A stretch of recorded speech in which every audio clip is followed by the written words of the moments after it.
pengantar ilmu hukum dan bisnis ya. Nampak, Pak. Oh, iya. Di mata kuliah kita di hukum bisnis dan perbankan.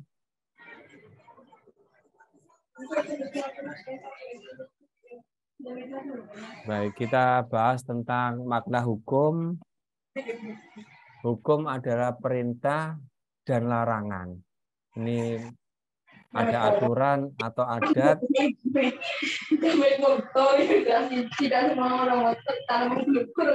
Mbak Ayu mohon di mute ya. Maaf Pak, maaf Pak. Larangan ini ada aturan.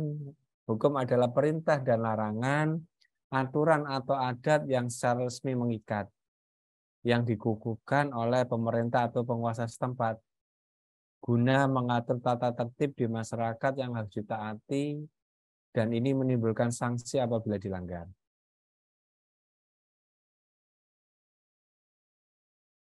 Kenapa sih kita harus belajar pengantar ilmu hukum ini?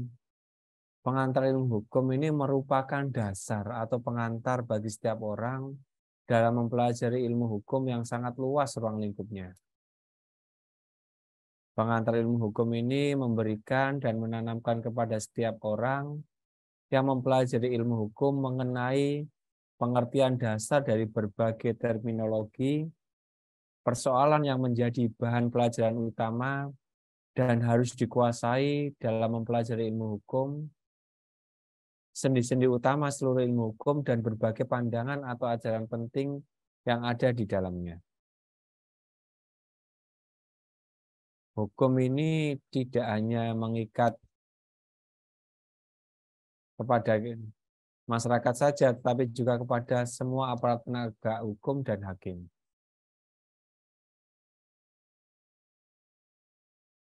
Contoh hukum ada hukum publik, hukum perdata, hukum sipil, hukum pidana, hukum dagang, hukum tata negara, hukum internasional, dan lain-lain.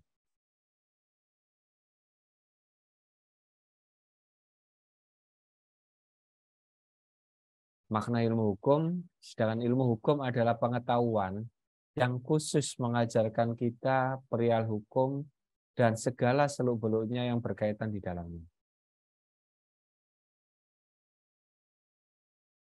Kenapa kita belajar hukum dalam berbisnis? Karena secara keseluruhan, keberadaan hukum bisnis akan menjamin fungsi keamanan, mekanisme pasar, melindungi usaha terutama UMKM, dan memperbaiki sistem keuangan dan perbankan.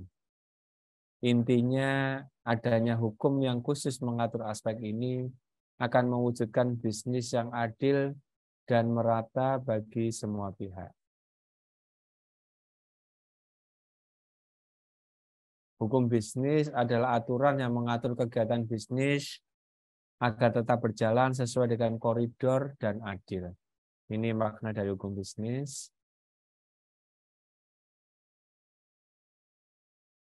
Untuk apa sih hukum bisnis ini juga tertulis?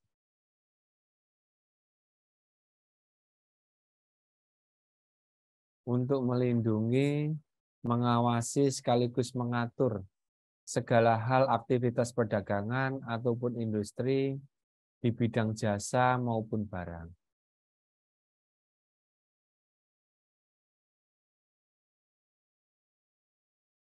Ada perbedaan dari hukum dagang dan hukum bisnis. Hukum dagang dan perniagaan ini hanya mencakup hukum yang terdapat di KUHD, Kitab Undang-Undang Hukum Dagang, dan BW Burgerwajib Wetboek atau Kitab Undang-Undang Hukum Perdata. Sedangkan hukum bisnis ini mencakup semua hukum dagang atau perniagaan yang diperluas mulai perseroan terbatas, kontrak bisnis, pasar modal, merger, akuisisi, konsolidasi, kredit, haki, pajak, dan lain-lain.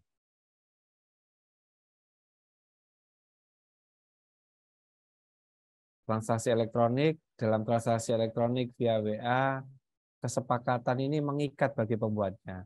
Ini sesuai dengan pasal 1338 BW, demikian juga bukti chat WA di pasal 164 BW.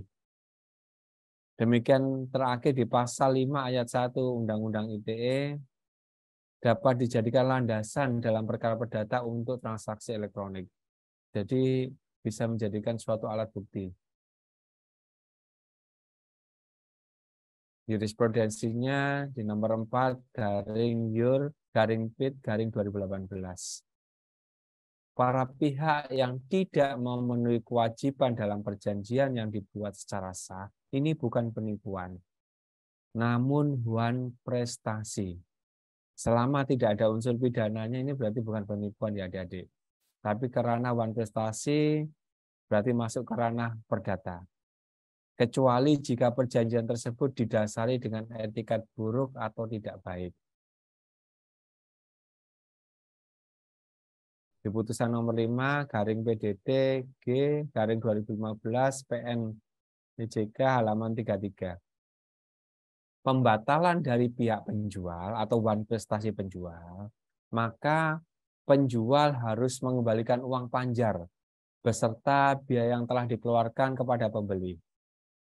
Sedangkan apabila pembatalan dari pihak pembeli atau wan prestasi pembeli, maka penjual tidak wajib mengembalikan uang panjar.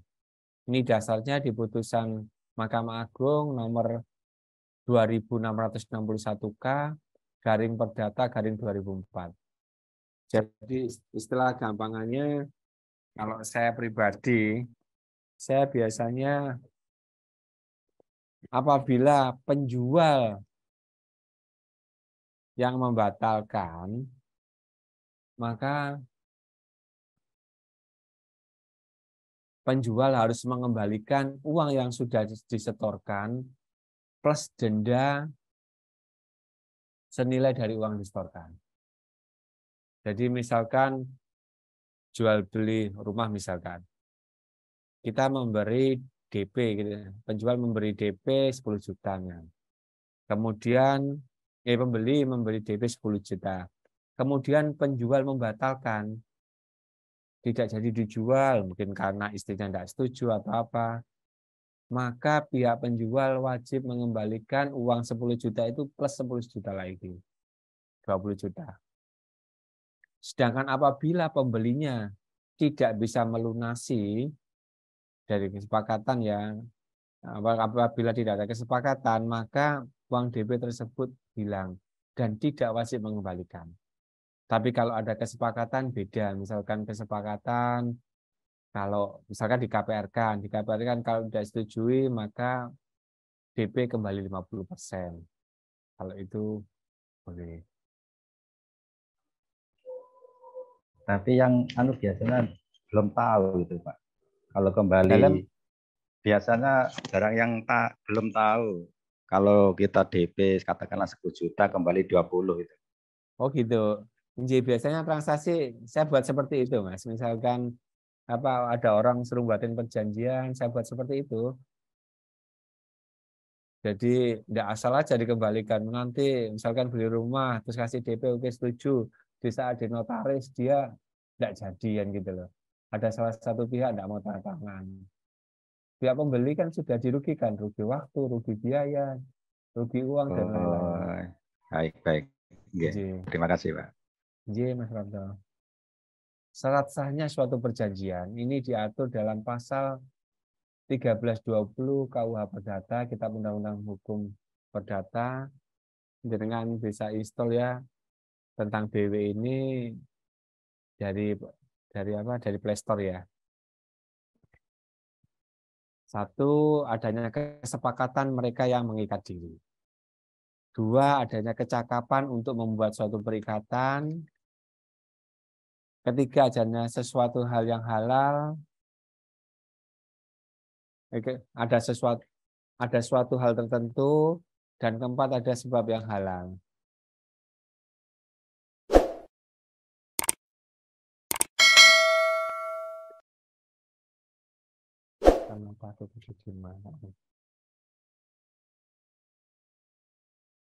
Jadi 4 syarat sah perjanjian yang harus dipenuhi ketika kita membuat perjanjian bisnis.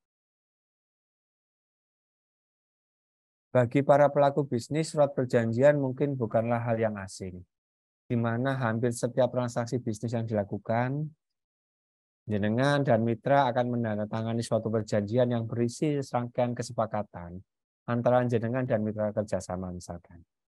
Secara umum, dalam surat perjanjian tersebut terdapat aturan mengenai hak dan kewajiban masing-masing, serta hal-hal yang tidak boleh dilakukan oleh para pihak yang terlibat dalam surat perjanjian tersebut. Berdasarkan Kitab Undang-Undang Hukum Perdata yang berlaku sebagai dasar hukum perjanjian di Indonesia, pada dasarnya para pihak diberi kebebasan untuk menentukan isi perjanjian yang disepakati. Namun kebebasan tersebut tidak menghilangkan kewajiban para pihak untuk tetap mematuhi ketentuan yang berlaku. Dalam membuat surat perjanjian, apakah kita telah memenuhi surat perjanjian? Di BW tadi disebutkan pertama ada kesepakatan para pihak. Dalam membuat suatu perjanjian, kita harus mencapai kesepakatan di antara para pihak atas hal-hal yang diperjanjikan. Kesepakatan yang dimaksud di sini adalah kesepakatan tersebut lahir dari kehendak para pihak tanpa ada unsur paksaan, kekhilafan ataupun penipuan. Sebagai contoh, jika seseorang pembeli menyepakati perjanjian jual beli rumah atas dasar paksaan oleh para pihak penjual atau pihak lain, maka adanya unsur paksaan tersebut dapat dijadikan dasar atau argumen bagi pihak yang dirugikan untuk mengajukan pembatalan atas perjanjian jual beli tersebut. Ini kesepakatan mereka dalam menegakkan diri atau kesepakatan para pihak. Yang kedua, kecakapan untuk membuat suatu perikatan atau kecakapan para pihak. Istilah kecakapan yang dimaksud dalam hal ini berarti wewenang para pihak untuk membuat perjanjian. Di Kitab Undang-Undang Hukum Perdata menentukan bahwa setiap orang dinyatakan cakap untuk membuat perjanjian, kecuali jika menurut undang-undang dinyatakan tidak cakap. Di pasal 1330 BW Kitab Undang-Undang Hukum Perdata, orang-orang yang dinyatakan tidak cakap adalah mereka yang pertama belum dewasa. Berarti mereka yang belum berusia 21 tahun ini atau belum menikah. Sebagai contoh, seorang anak SMP usia 12 tahun tidak dapat membuat perjanjian untuk dirinya sendiri. 2. Berada di bawah pengampuan. Seseorang dianggap berada di bawah pengampuan apabila ia sudah dewasa, namun karena mental atau pikirannya yang masih dianggap kurang sempurna, maka dipersamakan dengan orang yang belum dewasa. Ini Slide-nya belum ganti ya? Iya, belum. Masih saya bahas tentang surat perjanjian ini, Mbak. Oh, makasih, Pak. Iya, ini masih saya bahas tentang kecakapan para pihak ini. Di pasal 433 KUH Perdata, seseorang dianggap berada di bawah pengampuan.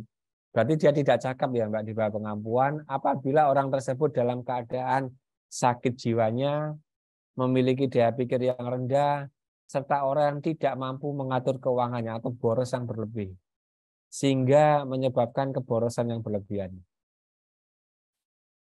Lalu bagaimana jika kita melakukan transaksi dengan PT atau badan hukum lainnya? Kecakapan yang dimaksud tidak terbatas pada individu saja, melainkan juga meliputi wewenang seseorang dalam menandatangani perjanjian tersebut. Misalkan PT itu diwakili oleh supervisornya, ya maka tidak sah perjanjian tersebut.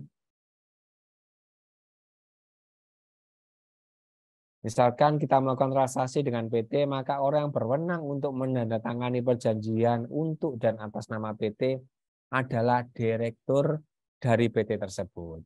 Ini sesuai dengan anggaran dasarnya. Apabila direktur berhalangan untuk menandatangani perjanjian, maka direktur dapat memberikan kuasa kepada salah satu timnya untuk tanda tangan perjanjian tersebut. Terus ketiga ini ada sesuatu hal tertentu atau adanya objek perjanjian. Suatu perjanjian harus memiliki objek yang jelas. Objek tersebut tidak hanya berupa barang dalam bentuk fisik, namun juga dapat berupa jasa yang dapat ditentukan jenisnya.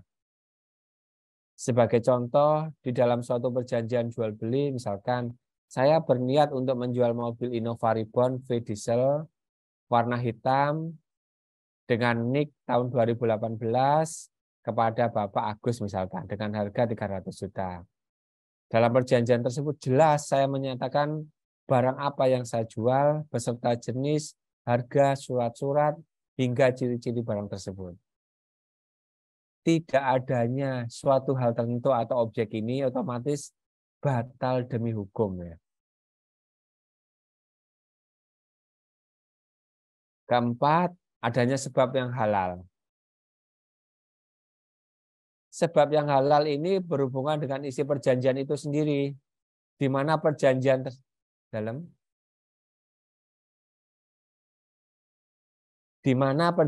tersebut dibuat berdasarkan tujuan yang tidak bertentangan dengan hukum yang berlaku. Perjanjian yang dibuat berdasarkan sebab yang tidak berat atau dilarang membuat perjanjian tersebut menjadi tidak sah. Sebab yang tidak halal adalah sebab dilarang oleh undang-undang, berlawanan dengan norma kesusilaan atau ketertiban umum. Ya, misalkan transaksi jual beli narkoba itu kan menyebabkan otomatis batal demi hukum kan, karena bukan sesuatu yang halal. Transaksi esek-esek misalkan. Nilai-nilai kesusilaan atau ketitipan umum sendiri ditentukan berdasarkan nilai-nilai yang dianut oleh masyarakat di mana perjanjian tersebut dibuat. Contoh dari perjanjian yang sebabnya tidak halal adalah ketika seseorang melakukan perjanjian untuk membunuh orang lain. Hal ini dikarenakan membunuh orang lain dilarang oleh undang-undang. Sehingga perjanjian tersebut menjadi tidak sah. Ya. Jadi, jika tidak terpenuhi syarat sah perjanjian, maka menjadi tidak sah. Dan perjanjian tersebut dapat dibatalkan atau batal demi hukum. Dapat dibatalkan dan batal demi hukum itu beda ya. Nanti saya lanjutkan. Jika sesuatu perjanjian tidak memenuhi syarat subjektif, syarat subjektifnya itu di angka 1 dan 2 tadi, maka perjanjian tersebut dapat dibatalkan ya. Sedangkan jika suatu perjanjian tidak memenuhi syarat objektif itu di 3 dan 4 tadi ya, maka perjanjian tersebut adalah batal demi hukum. Artinya dapat dibatalkan, itu salah satu pihak dapat memintakan pembatalan. Melalui apa? Putusan pengadilan. Selama tidak kita daftarkan, kita tidak ajukan gugatan, dan tidak ada putusan pengadilan, maka perjanjian itu tetap menjadi perjanjian yang sah. Sedangkan batal demi hukum. Ya, yang tadi kan dapat dibatalkan itu di 1 dan 2 ya. 1 dan 2 itu tadi apa?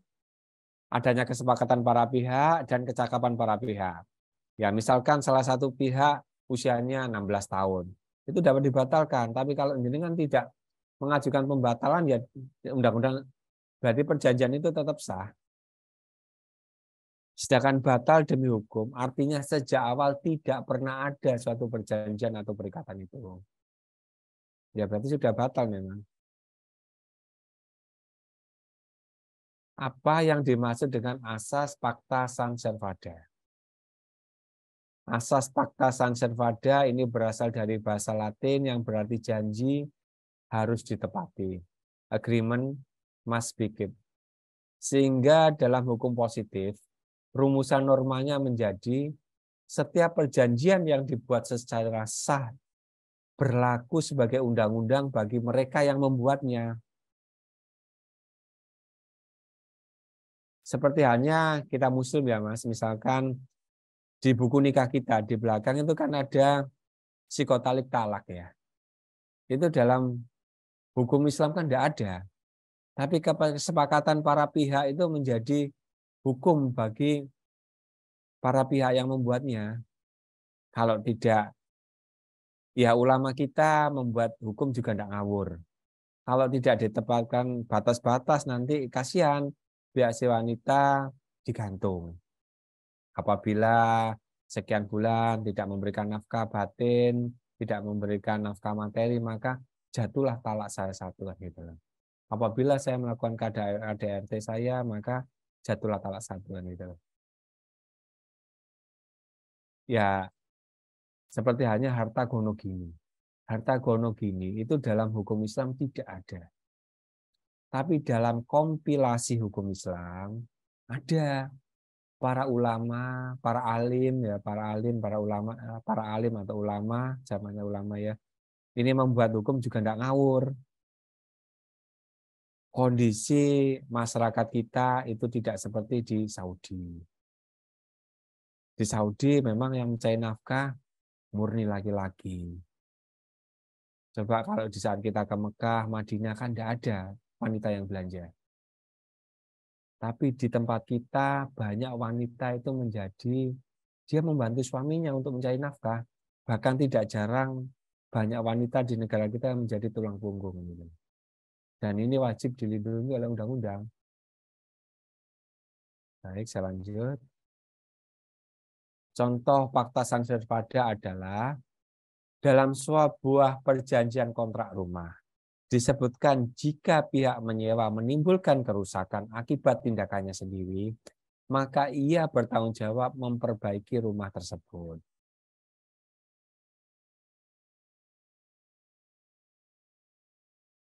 Asas fakta sanservada ini diatur di pasal berapa dalam hukum positif sendiri di BW, Kitab Undang-Undang Hukum Perdata mengatur tentang asas fakta sanservada, tepatnya pada pasal 1338 ayat 1. Ya, apabila ada kondisi tertentu dari perjanjian itu atau akibat force majeure, itu menyebabkan pertama membebaskan ganti rugi dan penundaan kewajiban. Misalkan ada bencana gempa bumi, berarti kan bisa dibebaskan ganti rugi. Ataupun penundaan kewajiban. Seperti hanya kemarin, di saat pandemi, beberapa banyak leasing, bank juga melakukan penundaan kewajiban.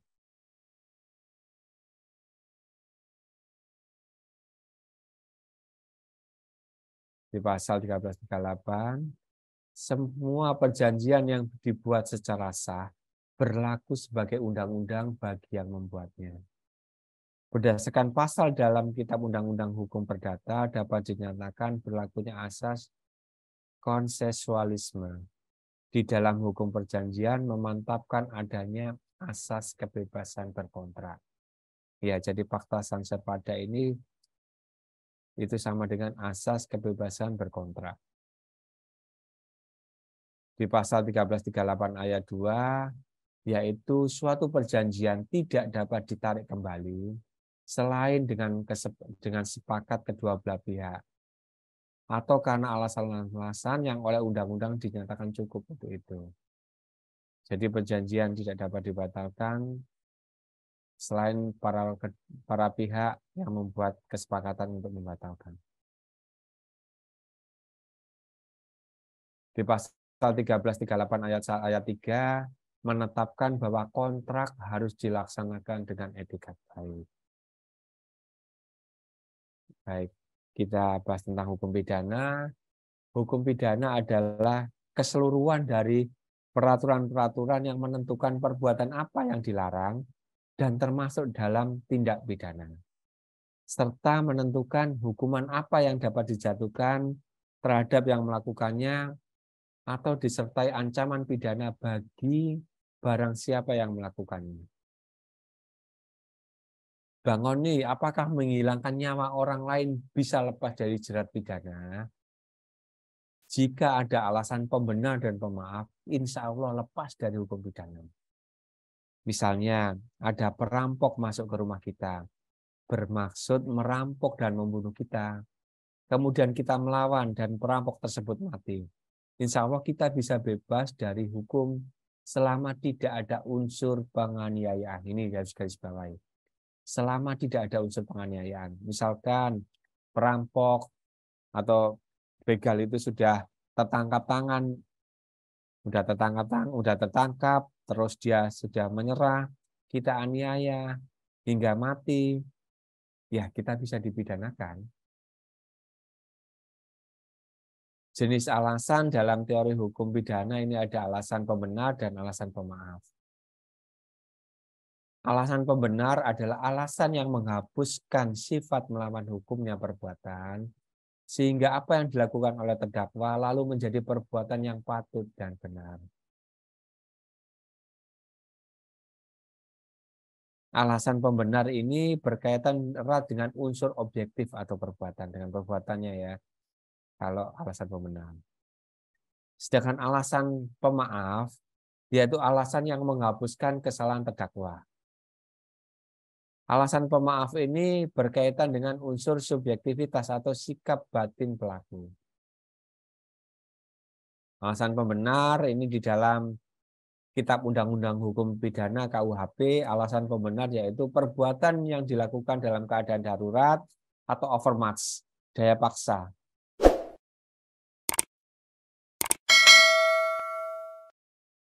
B. Perbuatan dilakukan karena pembelaan terpaksa, nutwir, di pasal 49 ayat 1. C. Perbuatan untuk menjalankan peraturan undang-undangan di pasal 50 KUHP. D. Perbuatan untuk menjalankan perintah jabatan yang sah. Ini alasan pembenar. Misalkan polisi bertugas mengamankan daerah. Kemudian ada penjahat dan penjahat itu menyerang. Maka misalkan polisi itu menembak, maka dia ada alasan pembenar untuk membunuh dia. Berdasarkan perintah jabatan yang sah. Alasan pemaaf, A. Perbuatan yang dilakukan oleh orang yang tidak mampu bertanggung jawab. B. Perbuatan yang dilakukan karena terdapat daya paksa atau overmatch tadi di pasal 48 juga. Itu juga termasuk alasan pemaaf dan pembenar juga. C. Perbuatan karena pembelaan terpaksa yang melampaui batas di pasal 49 ayat 2 KUHP. D. Perbuatan yang menjalankan perintah jabatan tanpa wewenang. Ya, misalkan regu tembak. Itu kan misalkan brimob, dia kan tidak punya wewenang untuk menembak terpidana. Tapi karena ada perintah, maka itu menjadikan alasan pemaaf dia untuk melakukan pembunuhan tersebut. Hukum pidana ini mengatur hal-hal yang berupa pelanggaran dan kejahatan, sedangkan hukum perdata ini mengatur hukum keluarga, hukum harta kekayaan, dan hukum waris. Kalau kita ngomong hukum perdata itu mesti isinya bahagia ya. Jual beli, sewa menyewa, pembagian warisan dan gitu ya. Contoh hukum perdata, perkawinan, pembagian warisan, mengatur tentang perikatan seseorang, mekanisme pengangsuran sisa hutang, dan lain-lain. Perbedaan hukum perdata dan pidana. Perbedaannya ini terletak pada hubungan antara objek hukum dalam hal masyarakat, baik individu maupun badan hukum dan negara. Hukum pidana ini mengatur hubungan antara anggota masyarakat dengan negara yang menguasai tata tertib dalam masyarakat tentang perbuatan yang dilarang dengan adanya ancaman sanksi tertentu. Sedangkan hukum perdata ini hubungan hukum antara orang yang satu dengan yang lain, mengatur hubungan antara individu dengan individu, dan fokus dari hukum perdata adalah kepentingan personal. Kelihatannya waktunya sudah lebih ya. Nggak apa-apa nanti materinya sampai akhir saya share di grup. Sisanya nanti kita bahas di pekan depan, ya. Matur nuwun sah. Iya, Mbak, monggo. Nggih, matur nuwun sangat atas perhatiannya adik-adikku. Semoga jenengan selalu sehat, sejahtera, nggih. Amin, amin. Adik-adikku tercinta, mahasiswa Sekolah Tinggi Ilmu Ekonomi Pemuda Surabaya yang dirahmati Allah, yakinlah tidak ada kesuksesan tanpa adanya perjuangan. Tiada perjuangan tanpa adanya pengorbanan, Tiada pengorbanan yang sia-sia dan bersabarlah dalam menjalankan proses belajar ini hingga kesuksesan itu hadir. Setiap waktu yang telah kita habiskan dalam hidup ini tidak akan pernah terulang kembali. Namun ada satu hal yang masih tetap bisa kita lakukan, yaitu belajar. Belajar dari masa lalu agar esok lebih baik. Hidup adalah proses, hidup adalah belajar tanpa ada batas umur. Jatuh berdiri lagi, kalah mencoba lagi, gagal bangkit lagi. Tidak ada kata yang tidak mungkin untuk mencapai kesuksesan dan kemuliaan. Belajar, terbentur, dan terbentuk. Hidup ini memberikan kita banyak pengalaman dan kesulitan. Ketika kita tersakiti, kita akan bertambah sabar dan bijaksana. Ketika dihina dan direndahkan, kita akan semakin sukses dan mulia. Ketika gagal, kita akan semakin kuat, tetap tersenyum dan semakin optimis. Masa depan gemilang menanti kalian. Wabillahi taufik wal hidayah. Wassalamualaikum warahmatullahi wabarakatuh. Waalaikumsalam warahmatullahi wabarakatuh. Wabarakatuh.